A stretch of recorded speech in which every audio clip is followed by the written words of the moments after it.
Hi, this is Marina from frocksandfrolics.com. Welcome to another part of our sew along for the Ottobre celebration magazine. We are going to continue on with sewing our pea coat, Charlie Brown coat here, and today we're going to cut everything out.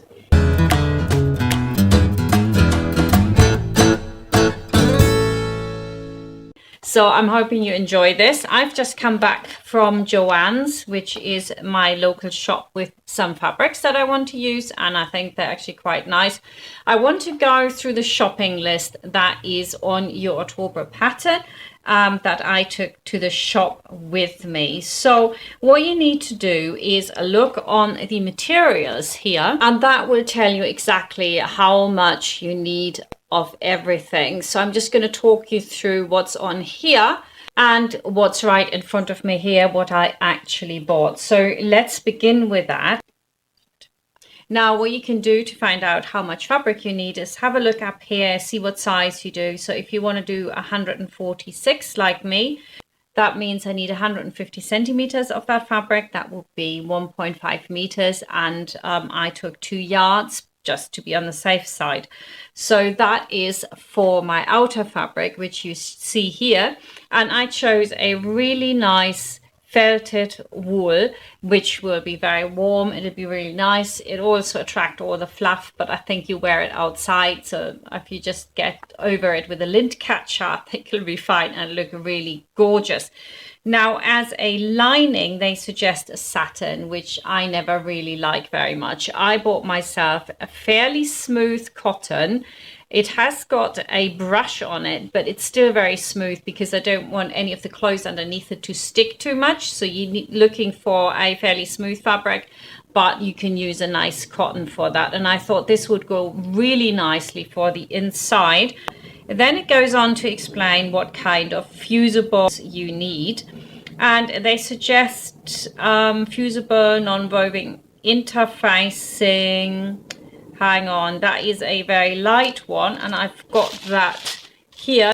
But this is probably the one that we're going to use to interface the front part. And for that, I actually prefer to use a different one, which is not in your instructions. It's called Shape Flex Iron-On Woven Cotton Interfacing. Why I bought this here is because I like the fact that it's woven. It is much nicer than the non-wovens because it works with the fabric a bit better. And so I like this for that. This is probably why they also suggest that you get yourself some fusible knit. They say 1.30 meters of G785, and let's see if that was the same. What did I get? Let me just see what that's called. That says EK 130 Easy Knit, would be the equivalent of the fusible knit G785, and this is very similar to this stuff here, because it will move with whatever you iron it onto, and that's why it's on here, and they suggest 1.30 meters of that. So I got myself that. Then they suggest metal shank buttons. Now, I haven't got any metal shank buttons. In fact, I have got no buttons at all yet because I didn't like any of the buttons at Joann's, and I think I'm going to go to the market. I'm going to find myself some really big buttons, which maybe pick up on one of those colors in here, like red, orange, and yellow. So I'm not gonna buy any buttons just yet. It's a shame that I didn't buy them when I was at the market last time, but I will decide what size I'm gonna do them so that we can work in the buttonholes, and we're going to do bound buttonholes. I like bound buttonholes, and I'll tell you why I like them better than the machine buttonholes for anything like a coat. When you have a sewing machine that's domestic, and it doesn't matter how good your sewing machine, it very unlikely will make beautiful buttonholes that are suitable for a coat, you know, like the really big ones with a round end on the end. So it probably won't do that, and because of that I'd rather not even try, because I know it's going to look fairly poxy and not very professional. So I've got really big poppers, and I got these in black. Then I needed 2 small shoulder pads, and I bought mine from Joann's. And I have to say that I am not a great fan of buying any of these things from, whether that is pop-up buttons, whether that's threads or shoulder pads at Joann's, because it really is overpriced unless you get a bargain. I think this was $7. I mean, seriously, right? For these, if you fish around a little bit, go on eBay or somewhere else, if you plan to make more jackets, just get yourself some shoulder pads. These are small shoulder pads and they shouldn't be more than $1 each, really. So I was a little bit shocked at the price for that. And then we've got a 2 centimeter strip of batting or wool for the sleeve heads. This is very important because we're going to put that sort of in here so that when the sleeve rolls over, it gives it a really nice round and soft shape. And we only need a strip of that now at Joann's. You can get 1/8 of a meter, so I just got what I had to. And there's one thing that I'm doing slightly different, so no big deal, but they suggest that you buy some poplin as well, or use a poplin rest for the pockets. And I'm of course going to use this stuff because I didn't use satin and I want this to look the same. So I'm just going to use this fabric, but you could, if you use satin, have extra poplin for the pockets because it's not very comfy to go into a satin pocket. That's the reason why they say poplin. So I'm cutting out first my main fabric, which is the front mirror image, so left and right. That's over here, put on already. And then the back, which is automatically mirror image, isn't it? Because what I've done here, when I put this out, I put it together. So we've got a fold on the edge here. We've got a selvage. I made it nice and smooth and I put it on. Now, before we get going here, there's one thing that if you have a nap, that means like just feel it. Just feel it. So if you're feeling it and it's smooth in one direction, that's a direction where your fabric has to lie. In my case, there's a nap. So if I did it the other way around, it's like some resistance underneath my fingers. That's not good. So you want to be with the nap here and put it all lie in one direction. And then we've got the sleeves, and the sleeve comes in 2 parts, an upper and an under sleeve or lower sleeve or whatever you want to call it. So it's got 2 parts. And then here we've got the upper collar, the under collar, the collar stand, which I will need twice, and the yoke, which we need once in lining and once in shell, it says. And then I've also got the pocket welts here, and I cut those 2 times. I will also cut my lips or welts for the little buttonholes we're going to do. But I'm going to do that later with the rests in a separate video, so you get a really good idea of how that's done. We're going to divvy it all out for you. So the one thing that you need to make sure when you're cutting your stuff out is that your arrow, which is the direction of the grain, and you've got that here and there, that you take out your tape measure and you literally measure from the edge to your arrow. Like here's 19, and then you go on the other side and that's also 19, so that's straight. Okay, so that's what you do with your arrows until it is like lovely and straight. The other thing is of course that the weft here, which goes across here, you have got the same thing. You need to have that straight, so your sleeve actually will sit fairly straight on that. Now, one tip for cutting out is that you always want to cut so that your pattern is on the right hand side of you, and then you're cutting from the left so that you can lift up the fabric a little bit. Now, what I've done here already, and I'm using my fabric weights, I didn't want to pin it. My pins just bent. I've got embroidery pins I can pin anything on. So what I do is I fairly much cut across here. And then I also cut across this line here and then across there. And the reason I do that is that when I've just cut this lot out in a minute, I can just swivel this round and then I can work it so that I can always cut from the left without like getting into trouble, like having to do this. Make sure that when something is on the fold that you are directly on the fold to get this done right. So I've done one of my collars. I need that twice. What I do straight away is I mark my centers. You know, always a good idea. If you don't need it later, well, no harm, no foul, but try to do that straight away. And the next pattern piece I'm putting straight next to it, waste not, want not. I'm using a very expensive wool. This is like super good stuff. So the last thing I want is to waste any. There we are. So I've got my under collar here, and then I'm just working my way along, making sure that I don't waste any fabric. Like this is fairly close together, and down here it's fairly close together as well. Put this on, put your weight on, and just keep cutting it out. Now we can swivel around all the individual pieces as well. So it's always easier to cut from the left, especially if you have these really long lines. It's just better for a right-handed person. If you're left-handed, of course, it's exactly the other way around.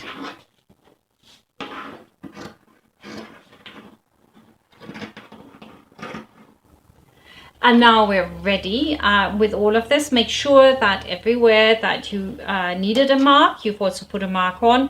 That would be, say, on the sleeves. Where are all my sleeves? Here on the sleeves, we have got these markings at the top. Yeah, and you want to make sure that you put a mark in for that. It makes it easier to put the sleeve in later. And we can just sort those out. Anyway, I've got all my pieces together for my upper material, and I can now get on and cut my lining out. Now I've already opened up the fabric for you. And when you're cutting these out, make very sure that you have your pattern piece, which we prepared in a way so that if it sits on the right side of the fabric, it'll be perfect. Now, do not think it's all over if you cut this out wrong and you cut it on the left side of the fabric. All it means is that you have to work the slit in the back here the other way around. And what we're going to do is we're going to cut the backs out first. It's a very busy pattern, this check. So the only thing I'm paying attention to is that both of these lie in this straight line. Everything else I don't pay attention to. I just leave it as it is. So I'm just going to cut these out now.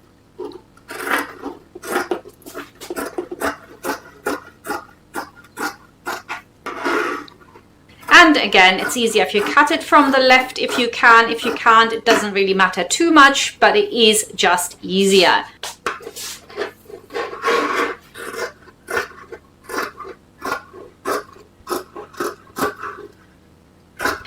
And here again, you can see how I move the fabric pieces around so that I can stay cutting from the left, and well, if it's easier from the right, in some places I do, but most of the time I try to stick to the left-hand side.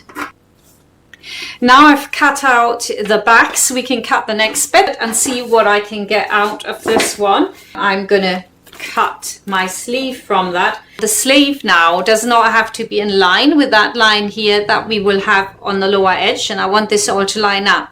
So I think it's probably best to cut the sleeve out of this little bit here, and then I'm going to just fold this over and see if I can make that. Oh, I haven't checked for a nap actually. Oh, it's right. Just right. So now I'm going to cut out the sleeve here as well. Make sure this all lines up. This doesn't really, so my check needs to line up. Oh, I love this fabric. It's going to be absolutely stunning. And I'm going to put my sleeve on here, and it just about fits on. So I cut this one out on the fold.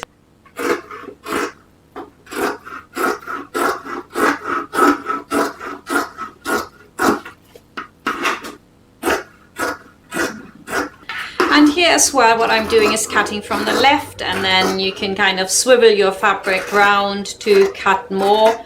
And then at the end, don't forget that you need to snip everywhere where you've got a marking for when you put the sleeve in later. It makes it a little bit easier. And that's that one. Now I'm going to put the rest on bit by bit for this stuff.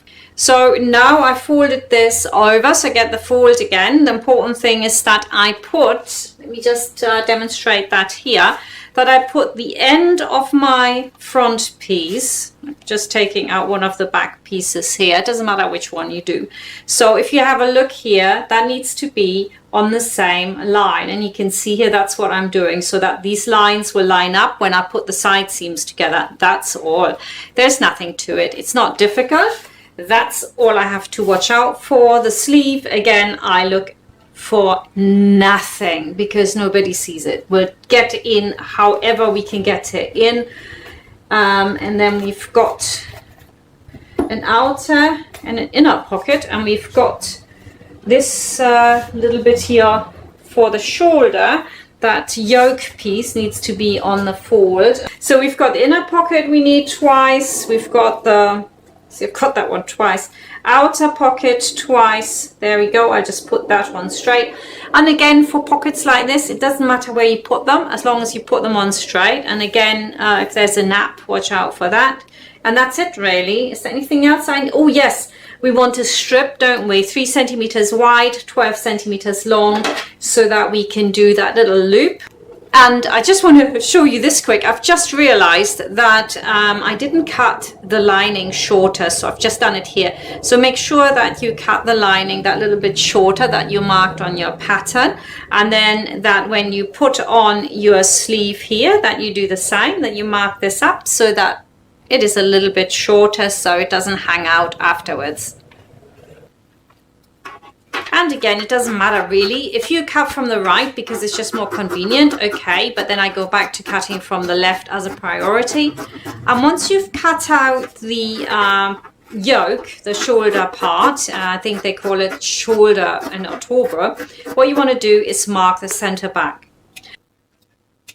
And now we're going to look at the interfacing, and you can see here in your book, when you look at it, all the gray stuff should be interfaced. It says cut interfacings for areas shaded in gray on small scale patterns and fuse them into place. I think I want it to be a fairly firm jacket, so I'm using my woven interfacing here for this, and I'll get my paper out.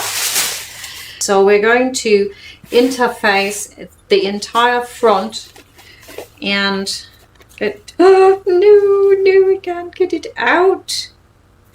So maybe I'm such a stinger as well. Although I never really stinge on good fabric. That's something I don't do. I'm just like thinking, can I get this out? Well, no, there's absolutely no way, is there? Or yeah, that'll do. Here it's not really that important that I catch it. Now the other thing that you can do when you cut out your interfacing is you don't necessarily need to cut it with the seam allowance, and the reason for that is because it doesn't need to be so thick. So I'm just thinking whether I should just cut my seam allowances off this. Of course, if I use the pattern again, I'll probably forget that I cut the seam allowances off and then have a disaster, and that's not what we want. So, okay, I'm just gonna move this over so it fits on a little bit better. That way it fits on, and that means that I don't have so much thickness in my seams, which I think is quite important with a winter jacket like this. Now what I've done here is I've just gone round with a vanishing, disappearing ink marker, and I mark my 1 centimeter seam allowance, and I can just cut that back.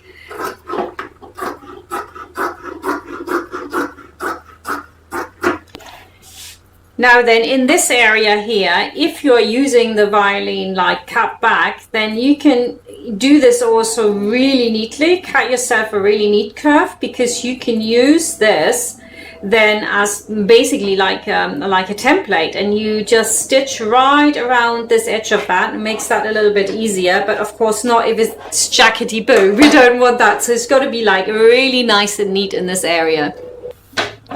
And now rinse and repeat for this piece, and I don't mind that it hangs over the edge and I don't have enough because I'm going to cut it back anyway, so that's all good. And you can see here that I don't really like pinning very much. Pinning is not my thing. I just hold it down or use a weight.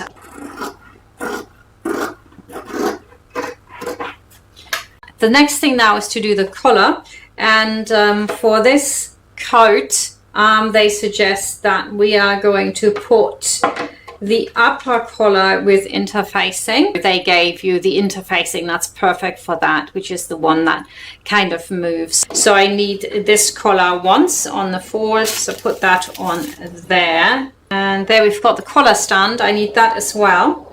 That will go on here. Yoke goes on here as well. So we've got upper collar, collar stand, and yoke.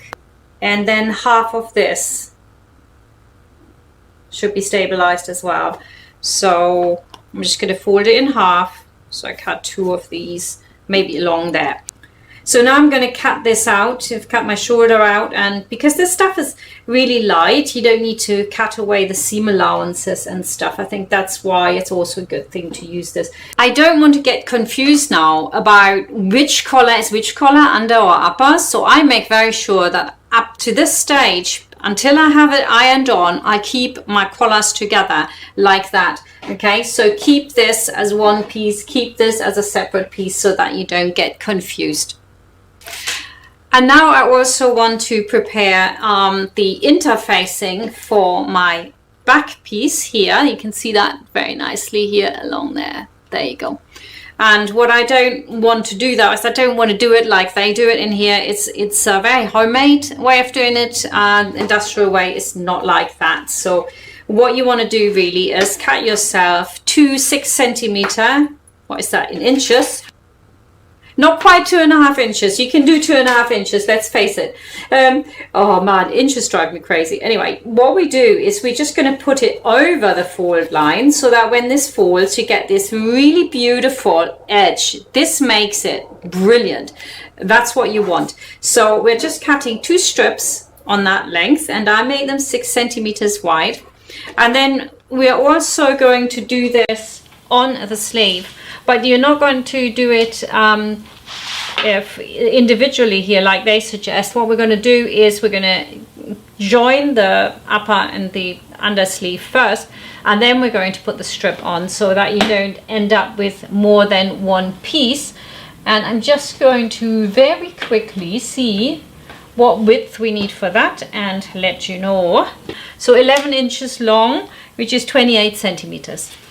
And again, we're going to do it like 6 centimeters wide. And once we've joined our sleeve together, then we put it on. So I put this on with the extra bits of interfacing we need.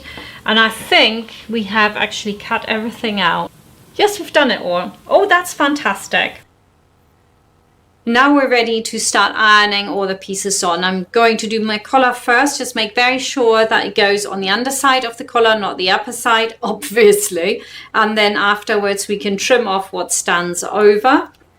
And very important is that you don't leave the iron on too little. You need to really give this some heat here, yeah? And then we'll turn it over and we do it again with lots of steam so that we make sure that this is on securely.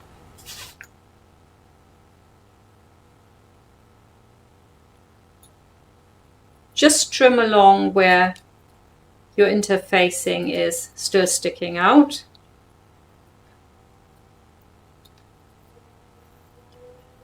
And I have to say this is way better than I thought it would be, the interfacing. So I stand corrected. This is really good as well. This stuff really works. Very happy. So that's the collar. So now we know this. You can still keep it on if you like, but you should remember now that the upper collar has the interfacing on in this case. And now we're going to do the little pockets. So I'm only going to put my interfacing on one side. Right, put my iron back on. I don't want any of this to come back off, so that's really important that it's not coming off. But then we really can get going. So next time I see you guys, we're going to be starting to sew it together. So we're going to do pockets and the slit and the buttonholes. I mean, goodness me, that's going to be fantastic. And now this next step here is that we're going to iron the interfacing onto the collar stand as well. And we don't use any steam for that. Just saying. You can use the steam if you do it from the other side when you want to give it a little bit of oomph, but you don't do that now. We're doing it without steam. That is so nice. I'm loving this. And now we're also going to iron the interfacing onto the yoke, the back yoke, and same applies. We're going to work very steady. Leave it standing on there. Scary. And last not least, we're going to put the interfacing, the really cool interfacing, onto this front piece here. And I'm going to take that really super duper interfacing that I've got, which is really fantastic for this. So need to just move it so, and you can see the difference on this one, how much better this will, how much easier this will be to sew along here. And it's not like the plasticky stuff that kind of shimmies all over the place where you have to trim stuff.